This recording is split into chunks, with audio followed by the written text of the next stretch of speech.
തിരുവനന്തപുരത്തേക്കാണ് അവിടെ കിളിമാനൂരിൽ ഥാർ ജീപ്പ് ഇടിച്ച് ദമ്പതികൾ മരിച്ചൊരു സംഭവം. അതിൽ അനാഥരായി 2 കുരുന്നുകൾ. കുന്നുമ്മൽ സ്വദേശി രജിത്തിന്റെയും അംബികയുടെയും 6ഉം 2ഉം വയസ്സുള്ള കുട്ടികളാണ് മാതാപിതാക്കളുടെ മരണത്തോടെ അനാഥരായത്. അപകടം നടന്ന 6 മാസം കഴിഞ്ഞിട്ടും കുറ്റപത്രം സമർപ്പിക്കാതെ പോലീസ് ഈ പ്രതിയെ സംരക്ഷിക്കുന്നു എന്നാണ് പരാതി. ഇതോടെ 1 രൂപയുടെ പോലും നഷ്ടപരിഹാരം ഈ കുടുംബത്തിന് ലഭിച്ചിട്ടില്ല. മാമന്റെയും അമ്മൂമ്മയുടെയും തണലിലാണ് ഇന്ന് 2 മക്കൾ കഴിയുന്നത്. ജനുവരി 4-നായിരുന്നു ഒരു കുടുംബത്തെ തന്നെ ഇല്ലാതാക്കിയ അപകടം നടന്നത്. കിളിമാനൂർ കുന്നുമേൽ സ്വദേശി രജിത്തും ഭാര്യ അംബികയും സഞ്ചരിച്ചിരുന്ന ബൈക്കിന് പിന്നിൽ ഥാർ ജീപ്പ് പിടിക്കുകയായിരുന്നു.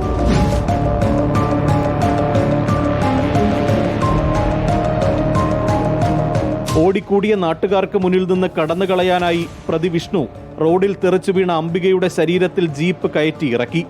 3-ാം ദിനം അംബികയും 15-ാം ദിവസം രജിത്തും മരണത്തിന് കീഴടങ്ങി. സംഭവം നടന്ന 6 മാസം കഴിഞ്ഞിട്ടും പോലീസ് കുറ്റപത്രം നൽകിയില്ല. 6ഉം 2ഉം വയസ്സുള്ള മക്കൾ ഇന്ന് അനാഥരാണ്.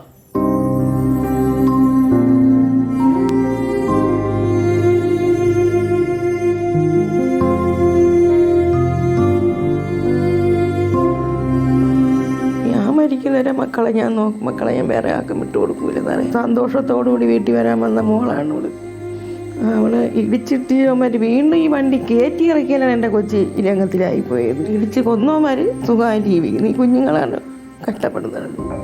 തള്ളയും തന്ത ഉണ്ടെങ്കിൽ നമുക്കൊരു ബുദ്ധിമുട്ടില്ലായിരുന്നു. കൂലിപ്പണി ഏതെങ്കിലും കൊണ്ടുവന്നാൽ കൊച്ചുങ്ങളെ അവർ സുഖമായിട്ട് നോക്കരുത്. അവരൊന്നും നല്ല വാരി മുട്ടായി പോലെ അവർ നടക്കുന്നു. അവരെ കുടുംബങ്ങൾക്കും സന്തോഷം. പക്ഷേ നമ്മളെ കുടുംബം നശിച്ച് താരായി വരുന്നുണ്ട്. എൻ്റെ വീട് ഉറങ്ങിപ്പോയി. എൻ്റെ വീട്ടിൽ നിന്ന് ഒരുപാട് പേര് പോയാണൊക്കെ എനിക്ക് തോന്നുന്നത്. എൻ്റെ വീട് ഒഴിഞ്ഞു പോയി സാറേ. ആ കണക്കിനായിരുന്നു എൻ്റെ വീട്ടിൽ അവർ നിന്നത്. എൻ്റെ വീട്ടിൽ എൻ്റെ കൊച്ചുങ്ങളൊരു നിറമായിരുന്നു. എൻ്റെ കൊച്ചുങ്ങൾ ഇറങ്ങിയതിന് ശേഷം എൻ്റെ വീട് ഉറങ്ങിപ്പോയി. എൻ്റെ വീട്ടിനകത്ത് നടക്കുന്ന എന്താണെന്ന് പോലും എനിക്കറിയത്തില്ല. അമ്മുമ്മയുടെയും മാമന്റെയും തണലിലാണ് ഇന്ന് 2 പേരും.